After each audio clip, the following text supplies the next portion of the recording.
I'm Rochelle Archer, and you're listening to The Artful Leader.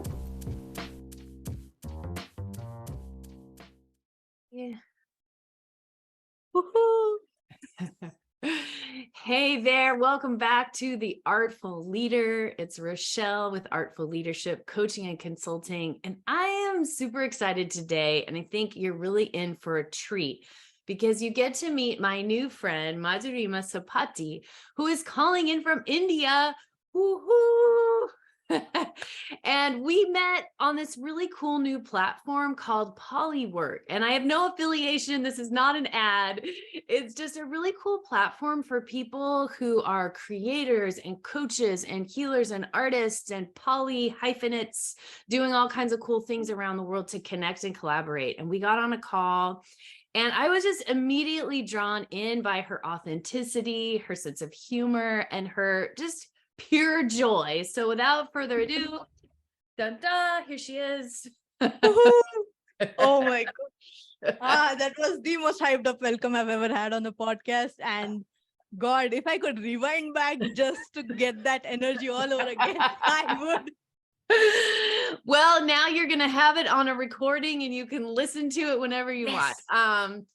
So you are a freedom soul coach and you help multi-passionate, ambitious dreamers to manage their stress and prevent burnout so that they can work on and manifest their dreams without stress holding them back. And Yes. I just love that mission. Thank you. It took me 2 years to reach that power statement that I am on right now. I have evolved way too many times. But yeah. Yeah, I feel you. I've rewritten mine a number of times. But yeah, welcome to the Artful Leader. Tell us a little bit about you and how you came to be a burnout coach. Yeah, thank you so much, first of all, for having me here. I'm super excited. I share your excitement and energy because we had that same energy when Rachel was on my podcast. So, I mean, you guys, if you want to check her out because she's dope and she carries this energy literally everywhere with her. So, super excited. But yeah, I am Madhurima Sappatti. I'm tuning in from Hyderabad, India, which is in the south of India. And this is a city of Nizams and of pearls. So royalty through and through. And I feel like it really matches who I am as an individual and the fact that I'm a Leo. So, I mean, royalty becomes me. And so I'm like, this is my city. But yes, I'm tuning in from Hyderabad, India. And I am someone who helps, like Rochelle said, helps multi-passionate, ambitious dreamers basically manage their stress and prevent burnout so that they can go out there and manifest their dreams without their own selves holding them back. Now, the journey of becoming a coach and becoming a stress coach on top of that has been really wonderful solely because I have been stressed out since I was a child, right? Like all the three things I mentioned, multi-passionate, ambitious dreamers, that's all me, right? I have been the most ambitious kid ever. Like I will reach a goal and I'll be like, okay, on to the next one, on to the bigger dream, on to the bigger goal, on to whatever next I can achieve. I have to keep rolling. And I like that energy about me. Like I feel like a lot of people kind of hate on that energy. And I'm like, I'm gonna celebrate my wins, but I will still move forward towards my next big goals and next big dreams because it's ever going, right? So I love that thing about myself. But I have been stressed out since I was a child because back then I didn't know how to harness this energy powerfully. Right. And it would always slip into stress. It would always slip into me being like, what if how can I? And I feel like a huge shout out goes to the culture that I'm from. So the Asian culture. And while my parents were not the pressuring parents that we often see, but then there is that aspect, right? Like Asian culture, you have to be one of the top kids. You have to constantly strive for success and excellence and all of those things. And it runs in my blood, basically.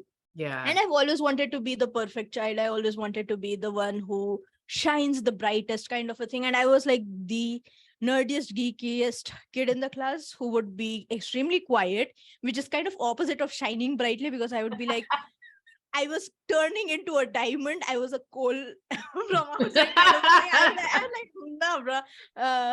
But yeah, I mean, that's the thing, right? I was so quiet, and I would let all of that pressure up inside of me. And so I never thought there was a possibility of me to be outside of stress, right? I thought this was my lifelong companion. I would constantly fall sick. You would know that the exam season is coming not because of the timetables, but because I was falling sick, Yeah. right? Like I would have throat infection, I would fall sick. You can ask literally all my friends from back in high school, from back when I was preparing for for medical colleges and stuff like that. They would tell you that I was synonymous with stress because I didn't think there was any other possibility outside of it. I was constantly stressed out, overwhelmed, and I had my fair share of burnouts. I think I've had 2 to 3 major burnouts in my life.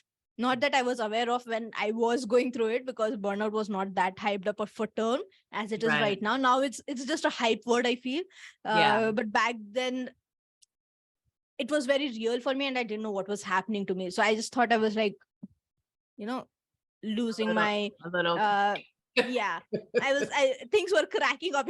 I thought I was completely going insane. And I felt that a couple of times. Once when I was the most prominent ones were when I was studying for my pre-med, and education and competition is really intertwined in here. You know what?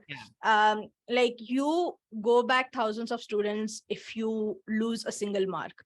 It's that high pressure, high competition kind of a thingy. And so I remember I didn't get through any medical colleges back when I was studying for med school. And you can see, like, my voice is still trembling. I carry all of that till date. I feel like that's one sad thing about burnout, is the after effects last really long. Like you might get out of burnout, but some parts of it still remain, like making you shiver your voice when you're on a podcast that you're super excited to be on. But yeah, I mean, I used to have so many panic attacks. I used to be so burnt out during that phase. I took a drop year to study once more, and I once again lost my seat by a couple of marks. And I was like, yo, I can't do this one more time. Like there are people who take 3-4 drop years just to get into med school. I was like, I can't do this. I genuinely can't do this. And I was preparing to get into like the free seats. So like, obviously you can pay and you can get into all of those things. But I was someone who was like ambitious kid, right? So I was like, I'll get in this time, and I didn't get in, and I was like, I can't do this anymore. Fast forward, joined a different course for college. I was into hotel management. I got into hotel management, and then fast forward that I joined a marketing agency, an ad agency. I think it was in 2018. No, it was in 2019. And God, it was one of the most toxic places that I've worked in. And I feel like, unfortunately, I've had this thing that was layering up, that I was always meant to be an entrepreneur, because every single company that I worked for had some form of toxic element in there. And I would be the center of it all. And I would be like, oh my God, I can't, this is not like, is this what everyone faces? And so in 2019, I couldn't deal with what was happening. There was a lot of toxicity. And I was constantly being pressured. Like I would hear my phone ping and I would be like, I wanted to run away. I would have like instant reaction. I was like fight, flight, freeze. And I would always be ready to run away from wherever I was. Right. I was always ready to be like, you know what, I can't do this kind of a thing. Yes, exactly. And the thing is, the saddest thing of it all was I was working as a content writer. Mm-hmm. And the thing about that is it comes from my hobby of being a writer.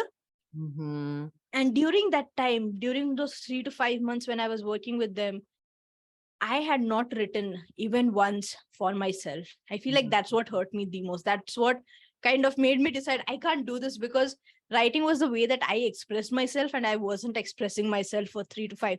That's bogus. Like I could never do that. And I did it. And then I was like slowly losing my shit, and I just didn't know what to do. And then I talked to my mom. I was like, I don't think I can do this anymore. Like I don't have the strength to carry forward. And it was a huge decision, right? Like I feel like a lot of people judge me when I say this, but it was a huge decision for me back then, because I was the sole breadwinner of the family at that point of time. And I was earning very little money, and still it was a huge sum of money, right? Because Yeah. much better than no money at all. And then I was like, I can't do this. I mean, I was sacrificing myself. I was sacrificing my soul for this company, and I wasn't receiving what I wanted at the end of it all. And I took the very hard decision after my mom begged me to genuinely be like, yo, just quit. We can see you're not doing good. Quit if you want to. And I was like, okay, you know what? I'll quit. Joined a different company. Pandemic hit us. I had to quit again because there was no source of income there. So I was genuinely working my butt off with no source of income. I was like, this is not happening. So imagine an ambitious child genuinely losing 2 jobs within the course of 6 months. That hit hard. I was like, I don't know what's happening. Layer that off, like there were so many things at that point of time that I was dealing with. My father had passed away in 2018, so I was mourning through that. I was mourning through losing 2 jobs in 6 months. I had health anxiety, and pandemic and health anxiety don't go well together. And so there was just so many things that was pushing me down, and I just lost it. I just went bonkers. I didn't know what to do. And I feel like during that time, pandemic came as a blessing for me. Like it was both a curse and a blessing. I'm not gonna say that it was only a blessing because I did lose my best friend because of COVID and all of those things. But bless her heart. But yeah, I mean, there was just so many things that was happening. But in that moment, I realized that I had this one time when I genuinely sat down and I was like, I don't know what to do anymore at all. I have no idea what's happening. I don't know what to do. I don't know what I'm meant to do. I need some support, some kind of a thing. And I remember doing this outside on a chair where I was just, the sunlight hitting me and my eyes were closed, and I was genuinely begging God, universe, my dad. It's like something. I need something to guide me through this because I am so lost right now and I don't know what to do. Right. There was so much guilt that I was carrying from not being able to provide for my family because of the pandemic. And there was no option at that point of time. I was like, I am losing it. I don't know what to do. And I remember I had this one almost message come through, right? And it can be whatever people would like to call it. For me, it was simply a message that at the end of the day, we are all stories. Like the universe basically decided to part ways with a part of it. Be like, yo, I am this all-knowing being that exists out here, and I know everything and I don't know anything. And I'm bored out of my mind. So if you are up for a mission, I want to let you go so that you can go down on earth, experience life, come back with the story and tell me. So this was a bargain that I was simply a story meant to be told to the universe so that it made sense for me to part ways with it for that time being. For this momentary blip in time, I was meant to part ways with it solely so that I would come back with the story. And from that day, I don't know what happened. I was like, if I am a story, I'm going to be the best goddamn story in the world. I'm going to make this worth my while. If I am here on time that is bargained with an all-knowing source, I'm going to make it worth their while, and I'm going to make it worth my while. And so that's when my journey started. Spirituality at that point of time started to genuinely help me ground myself, come back to myself, help me with anxiety, help me with stress and all of these things. And then I was like, okay, I know spirituality is one thing that I wanted to do. And just as I started going down this route, a lot of people in my circle, in the creative circle, were turning into coaches. And I was like, sounds exciting. What is this? And got interested into coaching.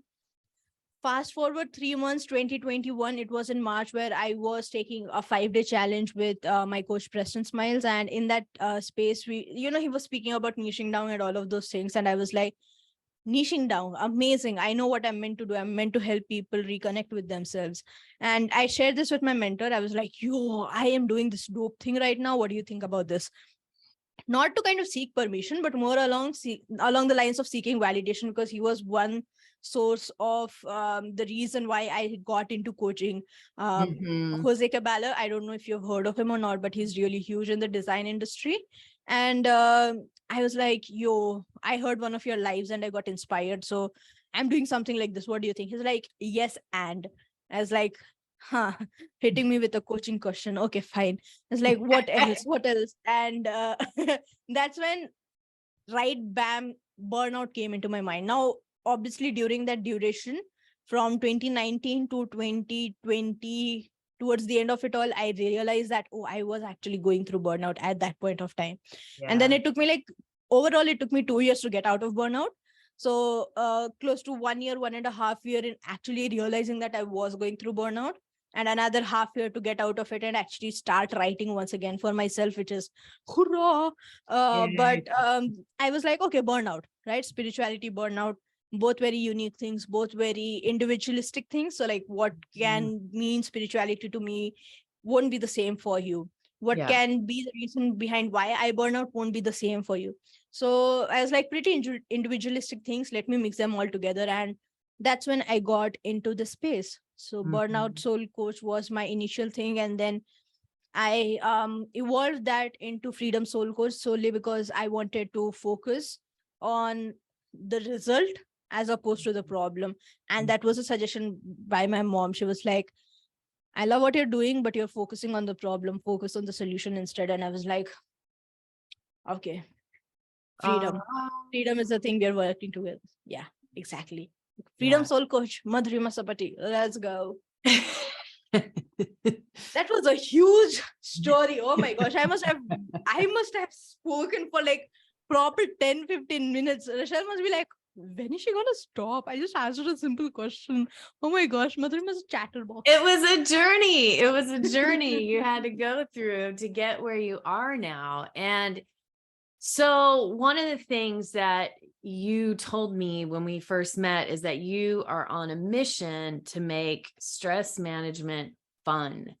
So I was wondering if you could talk a little bit about what you're learning about stress management, how to make it fun, and like, why is that important? Yeah. Oh, good question. That's like 3 questions. Yeah, no, it's all good. I am compound questions are me. Because I'm a compound human being. No, I'm kidding. Basically, I feel like, okay, so let's get into understanding stress management. Stress is basically something that is like a psychological reaction. Yeah. Or not psychological, physiological reaction to a threat that might be existing out there.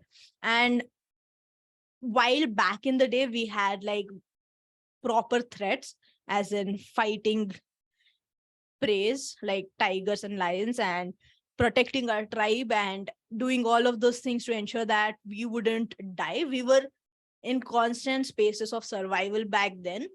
Right now, our threats have different faces.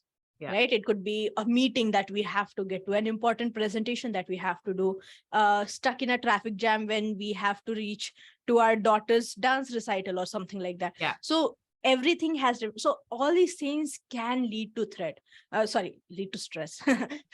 But all these things can lead to stress. And one thing that did happen was, once again, back then we had pretty simplistic lives, right? Like hunt, eat, sleep, reproduce, continue the cycle, right? That was back then because we didn't have anything going on.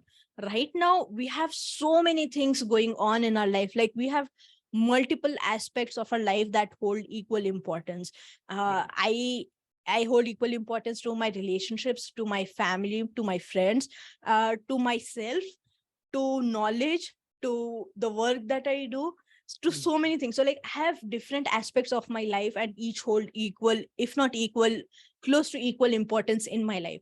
And all of these things can be sources of stress for me as an individual. Because this is all complex, because this all melts together, and because for a really long time, stress was considered as stigma. And I feel like it still is to a level where we are like, oh, if she is stressed out, that means she doesn't has it together. Like, she doesn't has it together. She doesn't has it all figured out. So we would keep quiet, we would brush it aside, we would ignore the signs of our body, we would ignore the signs of our mind. We would reach a place of burnout. Right. Mhm. And I feel like at the end of the day, burnout is stress that hasn't been managed properly for a really long period of time. Yeah. So our body's last defense mechanism, according to me, is let's move her into burnout. Let's hold her off. Let's shut down the system so that she can reboot and come back better. Yeah. However, we have that space where we are like, if things are not working, that means we have to work harder. Mhm. And so we Yeah. just push ourselves and we prolong the space of burnout. And all this happens solely because we aren't managing our stress properly. Right. Mhm. So one of my missions in life is to manage stress better and to ensure that we can do this on a daily basis and not have it be something that's excruciatingly painful.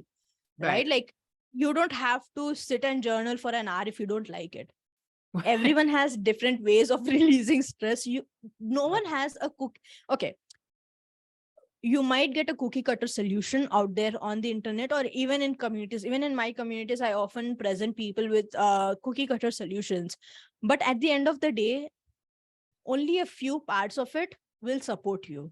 Right. If you want to get to the base of it, you need to figure out what is your actual problem and what does the solution look like for you. Yeah. But at the end of the day, this is all like, okay, a lot of people don't have the time to go through this, which you need to make time, because once you make that time, once you have a proper solution, a proper framework, you can get with it and manage stress that has been building up for a really long time. One of the missions that I am on is to make stress management fun and do it on a daily basis. Mhm. What that can look like is a lot of times, because we don't complete our stress cycles, we keep being in stress mode all day long, and that leads to chronic stress. Our body is used to manage stress in short bursts of time. Like we have systems to ensure that we can survive a particular situation. Yeah. However, after that situation is gone, we come back to our normal state, our homeostasis. Yeah. But because we have multiple things that hold equal importance in our life or close to equal importance in our life, there are chances that all these things bleed together and give us a cocktail of triggers that's made specifically for us. Yeah. This cocktail of triggers, if you keep drinking it, you will keep getting stressed out. You will be a walking, talking sack of chemicals that is meant to keep you in that survival mode of fight, flight, or freeze, or faint, or fawn, right? Yeah. So the best way to get it going, to get rid of that thing, to finish the stress cycle, is to include movement, any kind of movement, right? Yeah. This could look like me singing karaoke in the middle of the night at the top of my voice and dancing around the apartment, disturbing both my neighbors on the side and the neighbors who live below me, or simply dancing. Or it can look like taking a short walk outside because I love stargazing. It can look like anything, but it needs to involve some kind of a way for us to release everything that's been boiling up inside of us. If you do that daily, you won't burn out. If you do that daily, you manage your stress on a daily basis so that it doesn't pile up inside of you and lead you to that space of burnout. So that's my mission, to ensure that people can do things that are fun, that don't necessarily take away from their personal or professional time, quote unquote, but actually adds energy back into their system. Basically harnessing that stressful energy and making it something good for you. Yeah. I love that. And something I want to zero in on that you said is that the stress response is a physiological response that happens in our body. So our body releases certain kinds of hormones that rev our body up to have some big response, right? To be able to run away, to be able to fight off the assailant or whatever it is. Or to, or if we're completely overwhelmed, to just shut down the system because we just have no other way of handling it. And so I think something people often don't realize is that it is a whole cycle. You said we got to complete the stress cycle, right? So it's a physiological experience that has a trigger that then our system releases these hormones. It gets our whole body primed for some kind of action.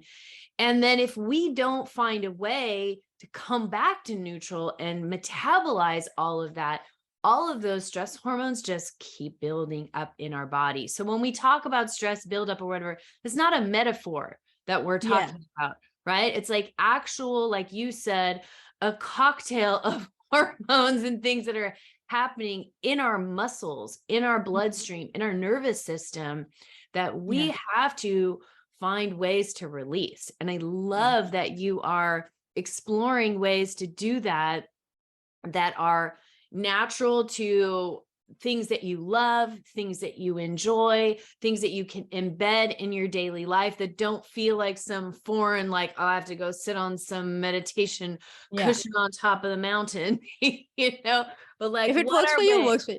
Yeah. Right. And for some people that works. I know I do a little bit of meditating a couple times a day, but it's like finding ways to make it fun and pleasurable and joyful and embedding it in our daily life. And so I love that that's what you're doing. That's very aligned with what I teach my people out here too. Yeah, no, I love it. And you know what, I'm gonna talk about this thing. So our body also has ways. So basically I was geeking out about this today. I was preparing notes and stuff about stress, because I was learning, right? Like, it's always good to kind of boost up your knowledge about the work that you're doing. So basically we have the sympathetic nervous system and the parasympathetic nervous system, right? And the sympathetic is primed for survival, and the parasympathetic is the more logical side of the brain.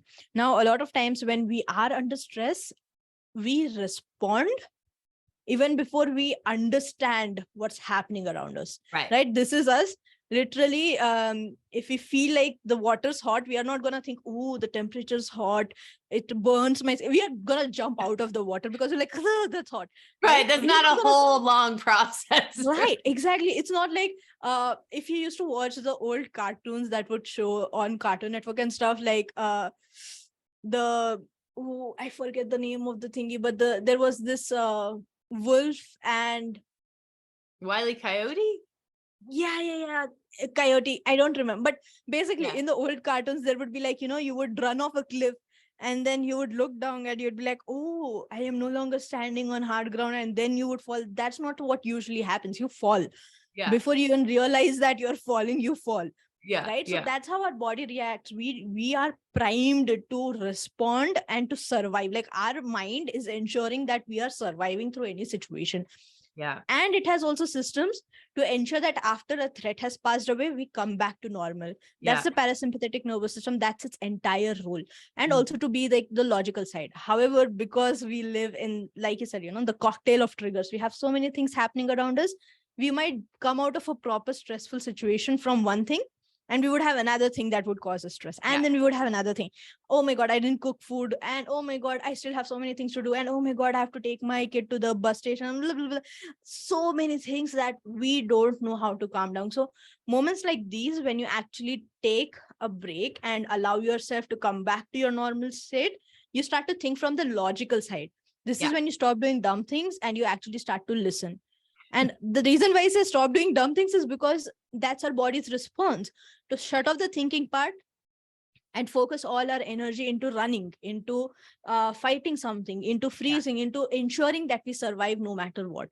So we are not going to sit and think about it. We are not going to get philosophical about it. We are going to get into a space where we get, we stay alive, right? At the end of the day. So that's what it all comes down to. So switching into the parasympathetic nervous system, allowing our body to calm down and get back to the current state that we usually are in, will allow us to be and think logically about the solution and come back to normal. So while you might not always be in a space where you can stop the stress response, where something might happen and you might still respond because it's a trigger that affects you, you do have control over the fact as to how long that stays. You can allow it to stay for a prolonged period of time, or you can be like, this is a stress response. I need to get back to my normal, realize that I'm safe, realize that I have all tools necessary and all of those things. But sorry about geeking out.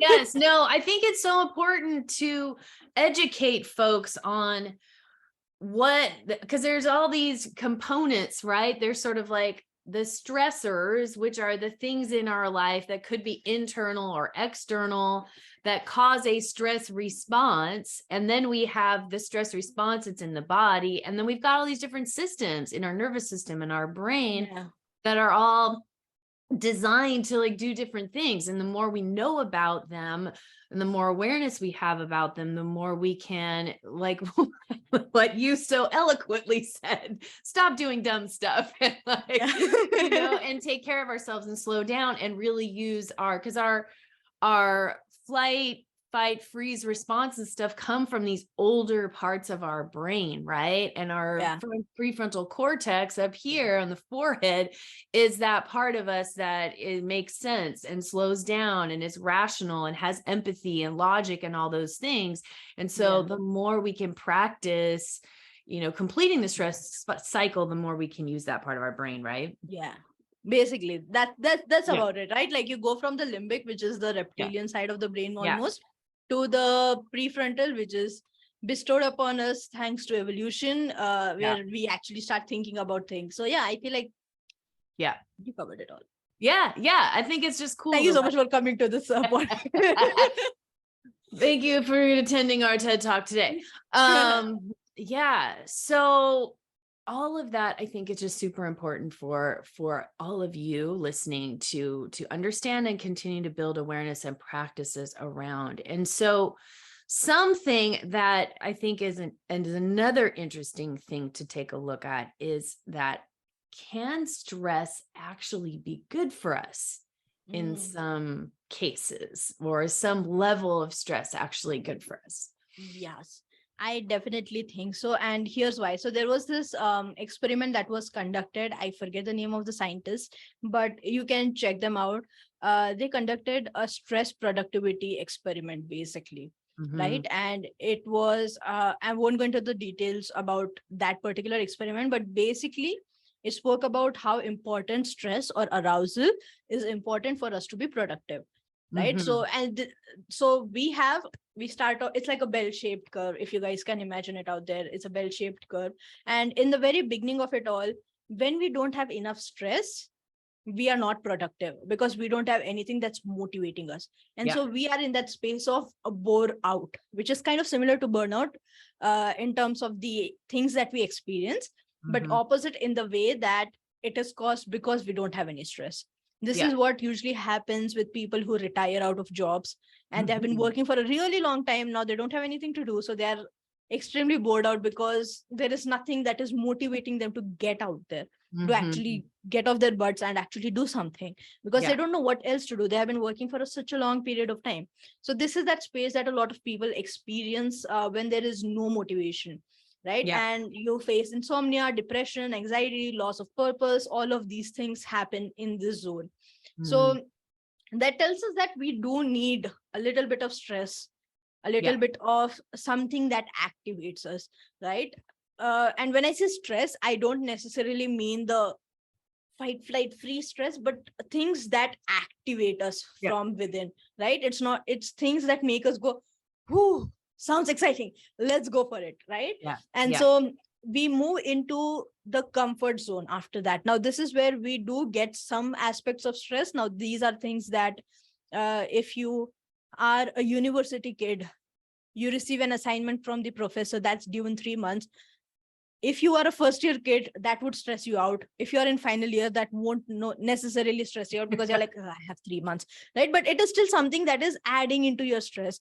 This could also be you receiving assignments when you're working, but it no longer stresses you out because you're used to this particular kind of activity. Write an article in 3 hours, right?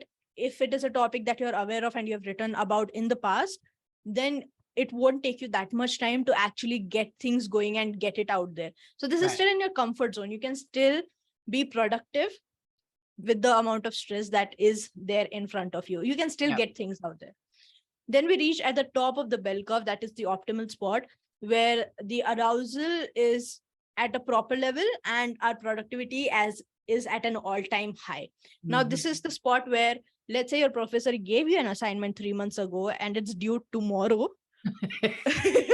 This is you at 10 o'clock at night finishing the finishing the assignment in 2 hours, submitting it at 11:59, being like, that wasn't so difficult, right? This is that spot. This is when we have optimal amount of stress that's making us go, because we have a shorter duration of time. This is why some people say we work really well under pressure, because they need those constraints to make them push forward.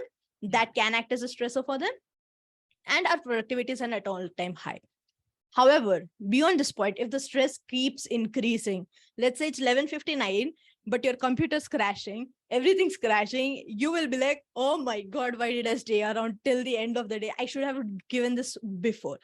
So you start to experience fatigue. You start to experience moments of anxiety kind of creep in, being like, oh my God, worry, all of these things kind of pile up. This is when we start to decline. This is when our productivity starts to decline, basically. And we are like, I'm crashing. And then if this goes on for a really long duration of time, you end up being in a space of burnout, which is similar to burnout. As in, you lose your purpose. You're like, what is the meaning of all this? Why am I doing this? I shouldn't be doing this. You have stress, you have anxiety, depression, you can't sleep at night, you have digestion issues, you have all these things that are affecting you internally, because once again, stress is a physiological reaction to a threat out there. We are experiencing all of these things that lead to burnout. Going back though to the initial question that we had, is stress good? Stress can be good if you focus on being in the comfort zone and the optimal spot. Even in that, don't try to be in the optimal spot throughout the day. That is going to lead you to stress, because you will think that, oh, I am still having a proper amount of stress, but you never know when you start to kind of fall down and decline. Right. So be in that comfort zone where you can manage things, and then switch on to the optimal spot, and then come back to the comfort zone. Do that a couple of times, and you will have a pretty productive day overall. Right. So stress at the end of the day can be good as long as it motivates you, as long as you have a proper control over it and proper control over how you are responding to it. Right. If you lose control, that's when you start to get overwhelmed by all these stresses that might have motivated you literally a second ago. You'd be like, oh my God, there are so many things happening. You get into overwhelm, start to lose your shit, slowly get into burnout, right? And once again, burnout is not instantaneous, but it does happen. Like, you start to see that phases of things crashing, you crashing, and all of those things. But yeah, stress can be good. Yeah. Great. Yeah. And I can totally relate to that, where like, if I have just enough of a fire under my ass, like, I will get all kinds of amazing things done. But if it's too much, and then the circumstances or the conditions in which I'm trying to complete things are like not optimal, then suddenly it's like, holy crap, like this is starting to feel really intense. So yeah. And so, I think the $1 million question that we've been kind of circling around is really, how do we prevent burnout? How do we create the kind of lifestyle and mindset and practices that will help us prevent that like overwhelming experience of stress in our lives? So what do you got on that? So wonderful question. And I feel like, once again, burnout, if you manage your stress, you don't burn out, right? Simple solution to a really huge problem is you manage stress and you manage it daily. How do we go about it though? Like, it sounds all great. If someone told that to me 2 years ago, I would have punched them in their face. I'd be like, shut up. You don't know anything about what I'm going to. Exactly. No one knows what you're going through. No one is in your shoes except for yourself. So take a moment and actually, first of all, ask yourself this question. Do you want to survive through stress, or do you want to thrive without stress acting as your main source of motivation? Right? Do you want to survive, or do you want to thrive? Because those are two different questions altogether. And if you have been someone who has been stressed out for pretty much all their life, like I was back then 2 years ago, I would not want to get into this. I would be like, how can you even tell me that I can exist without stress? That sounds like a dumb thing. You are dumb. Everything's dumb. Blah, blah, blah. That would be my defense mechanism, because I would not be ready to be in a space where I would be like, yeah, I can. This can actually happen. This is real. It can actually happen. And it can happen for me as well. Right. So I'm not like a special snowflake out here that I am the only one who exists. And so I am meant to live with stress. If that is your situation, that is your mindset. And if you still want to get out of stress, you can. If you don't want to get out of stress, this is pointless. You have to be the one who has to be that factor, that thing, that X factor is you. If you decide that you don't want to live with stress, there are so many people out there. I'm not just saying me. You can reach out to me if you want to. I am always here to support you. But there are so many people out there who can help you with this.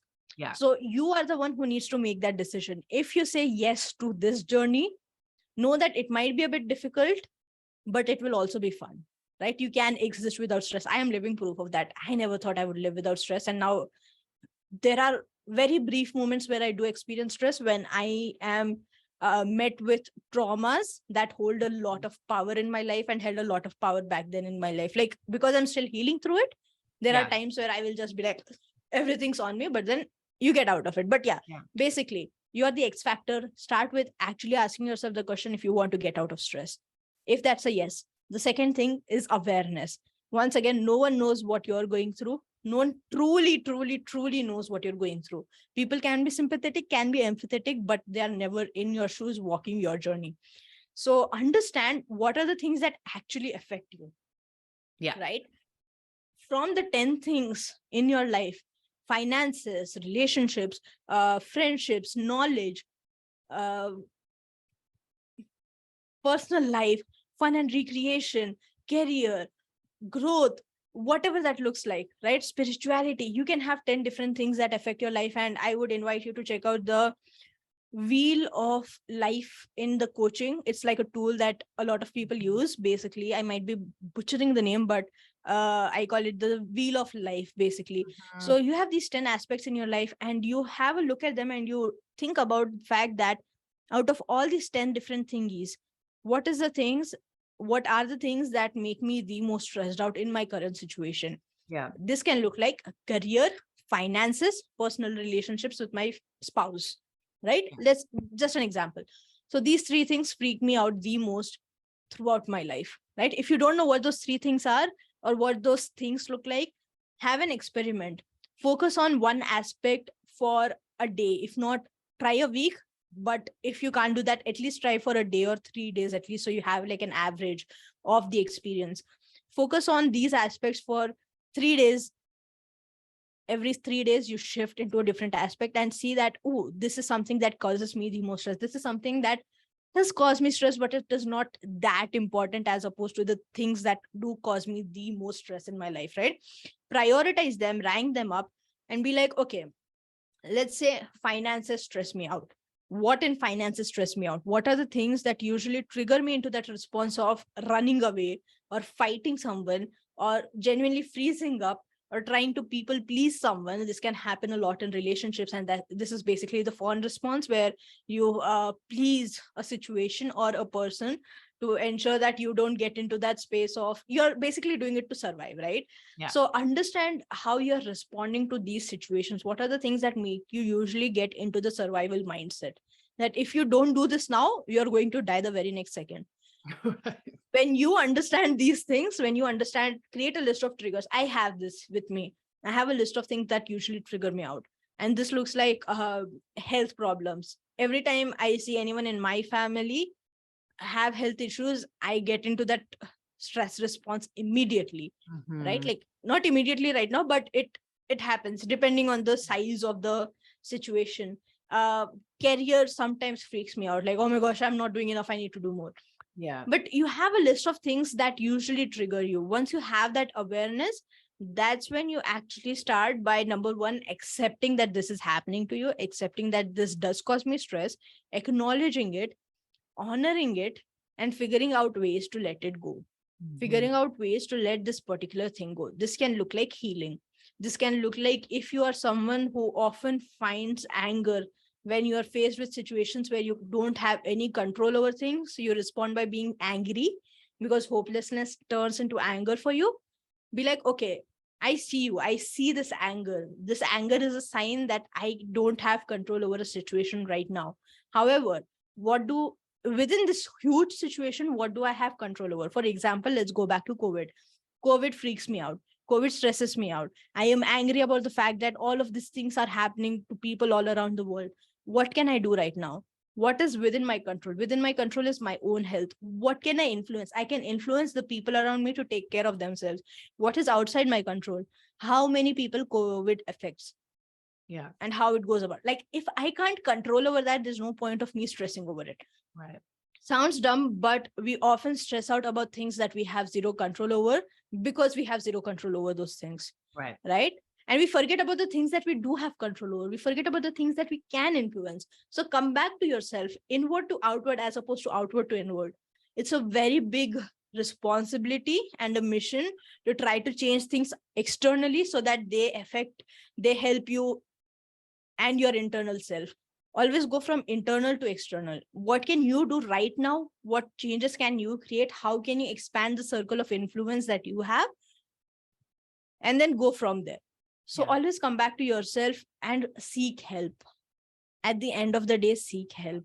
Seeking help is going to be the biggest blessing for you, because what it essentially helps you do is, it is not telling you that, hey, you don't have it figured out and you need to figure it out. It's not a way for people, when they tell you to seek help, to tell you that you don't know the answer. It's basically that you do know the answer. You know that you can reach the answer, but it's genuinely shortcutting. It's like, instead of going the long way down to reach your nose, you just touch your nose. Right? People telling you, hey, you don't have to go the roundabout way. You can simply just take your hand and press it on your nose, and that's about it. That's the journey. So there are people who have made the same mistakes that you might potentially make on this journey. Ask them to tell what their mistakes were and learn from it, so that you don't have to repeat. You don't have to go down that same timeline again and again that people have went through in the past.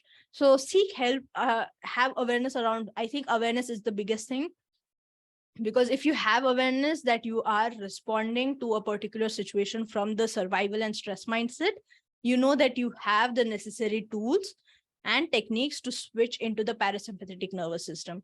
A really great tip to switch into the parasympathetic nervous system is breath. Breath is really powerful.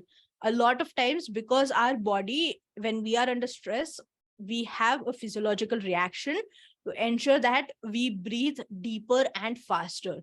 Right? So what that means is, right? So what we're basically doing is, our lungs expand the small airways. They open up wide to ensure that with every short burst of oxygen that we're taking in, we are gaining as much oxygen as possible to ensure that we don't have cramps. So when we are fighting someone, we can still fight someone, or we don't have a cramp and fall down and die.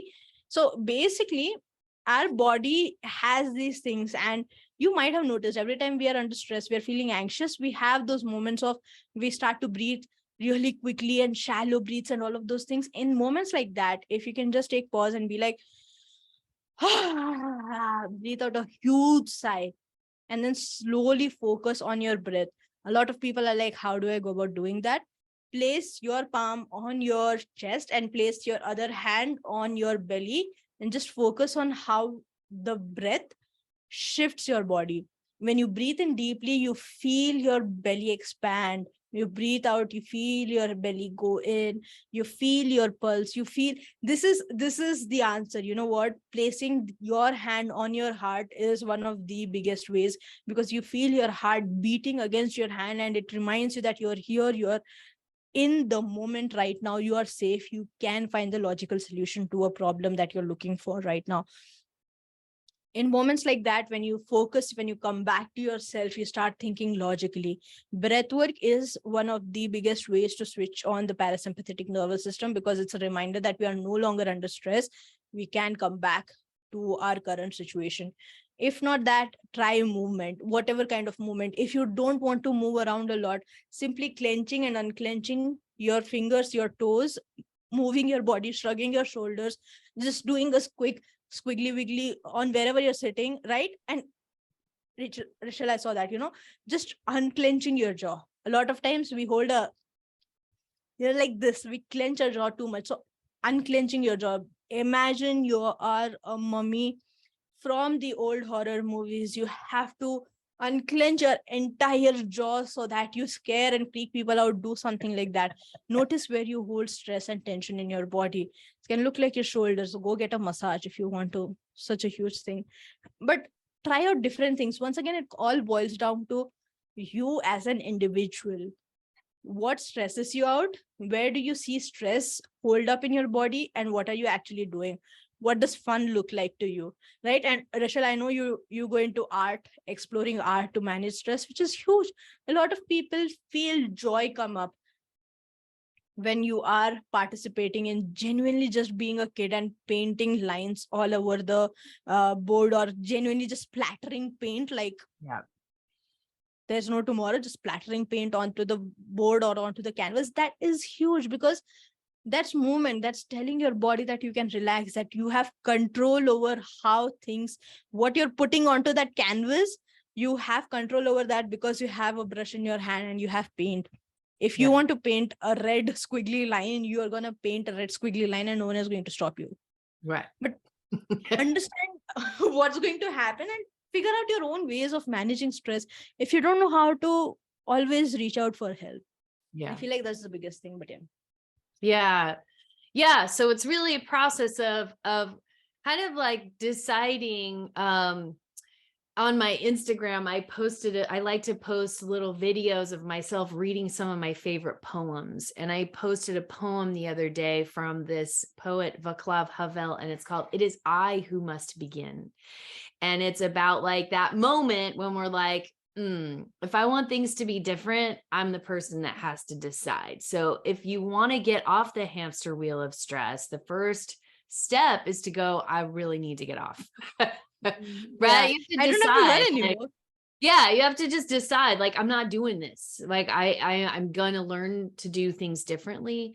And so building that awareness of what are my stressors, what are the things that are triggering me, where are the things that I have control and I don't have control, and what are the things that help, and starting to track those things and notice what are all the things in your life that really help.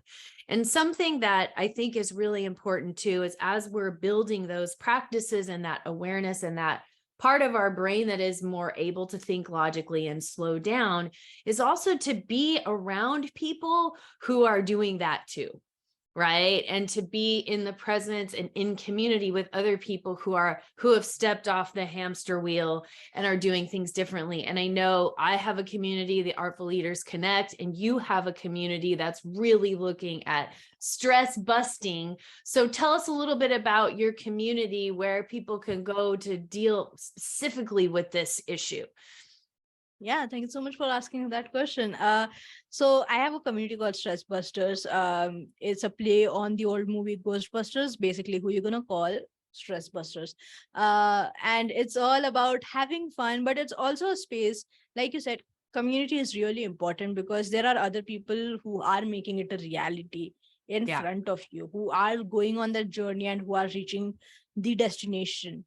And so that is a motivation for you to get on there. But it's also a space where I feel like I always, number one, I never had a stress management community. I didn't know you could manage your stress. People would come up to me, I'd be like, yo, I'm so stressed. Or they'd be like, oh, that's easy. Don't be stressed at all. I'd be like, hallelujah, you fixed me. That's 20 years of trauma gone in a whoosh. Like, no, that doesn't make sense. Like, you just can't say, oh, I don't want to be stressed anymore, and stress stops. It's once again a reaction that's happening internally. And so I was like, I was constantly searching for a space where this was a focus. Stress management was the focus. And I was like, I don't find it, let me make it. And that's one of the reasons why this community exists. We are one of the only stress management communities in the world with the sole focus, or the main focus, around stress management.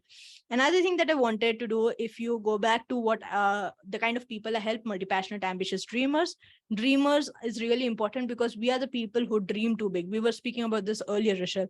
We dream too big. We have so many dreams, so many things that we want to do in this world. And oftentimes we are surrounded by people who look at us and look at our dreams and go, that's too big a dream. You need to kind of come back. to reality, right? We even have a phrase in Hindi, पैर उतने ही फैलाने चाहिए जितनी बड़ी आपकी चादर हो, which basically means stretch only as far as your bed sheet goes or as your blanket goes. Don't stretch beyond that. And I've always looked at that and I was like, I'm gonna buy a bigger blanket. Why do I need to stop myself just because my blanket is short? I can buy a bigger blanket. And it all comes down to that. So I was often surrounded by people who would be like, that's too big a dream. And I'm like, no, it's not. Internally, I do know that. But externally, because being the perfect kid, I was often like seeking validation from people and waiting for permission from people. I'd be like, it is too big a dream. Maybe I should stop. And I would stop. I have stopped so many times, Rochelle. It's not even funny. And I got into the habit of asking for permission, waiting for permission. And I realized quite late in my journey that I don't have to do that. Like, I can make my own decisions. And even if I fail, I will fail with the understanding that I had the guts to make my own decision and follow through with it. Like, it was not just an awareness that I buried deep inside me. I actually took action on that. And so I wanted to create a community where if you have a big dream, we don't look at you and go, that's too big a dream. We are like, great. How do you achieve it? What are the next steps? How can we support you? That is the intention that I wanted, that if you have too big a dream, we are not going to question you on it. We're going to ask you, what can we do to help you through it? What do the next steps look like? How do you gain clarity around it? What can we do to help you gain clarity around the steps that you want to take? So that was one of the intentions behind the space, is that we are fostering a community of multi-passionates, people who like to do too many things all at the same time, ambitious people who are not afraid to aim high, and dreamers who are not afraid to dream big because they want to create impact in this world, right? At the end of the day, if you are people who are here to make your story a worthwhile story for the universe to listen to, make it a worthwhile story. Don't be shut down because of what people think, especially people who are responding to your dream from a space of, I couldn't do that, so she shouldn't do it either. Yeah. You know what I mean? Like, I'm all here for criticism that helps you, the constructive criticism. I'm all here for dealing with your reality. However, I'm also here for dreaming big, right? Just because I deal with reality and my reality looks like a space where I am not in a situation to dream as big, doesn't mean I need to stop dreaming. I need to hit pause, increase and evolve my reality so that I can once again go on that dream, whatever that dream looks like. So yeah, that would be my 2 cents around that. And the community, coming back to the community, that's the space. Yeah, no, and I love that kind of final message that you just put out there about, I think you just said it. So dream big, up level your reality so that you don't have to throw your dreams away, but like take good care of yourself so that you can really make those dreams happen and get support. Yes. Well, Madhurima, thank you so much for coming on The Artful Leader today. It's such a joy to talk with you. And so folks, go check her out. Check out the Stress Busters community. I'll put the links in the liner notes, and follow her on Instagram. She does all this fun education about stress and the trauma response and all these different things, using clips from Friends and How I Met Your Mother and stuff that are super fun, but really educational. And her Stress Buster community on Slack is a super fun space. So take good care of yourselves. And we will connect another time. Talk to you another time. Woohoo! Thank you so much for listening till the end. Go follow Rochelle, subscribe to her podcast. Keep listening to her previous episodes and check out her new episodes when they come out. Yay! Thank you for that little pitch. Yes. Bye. Always here. Bye.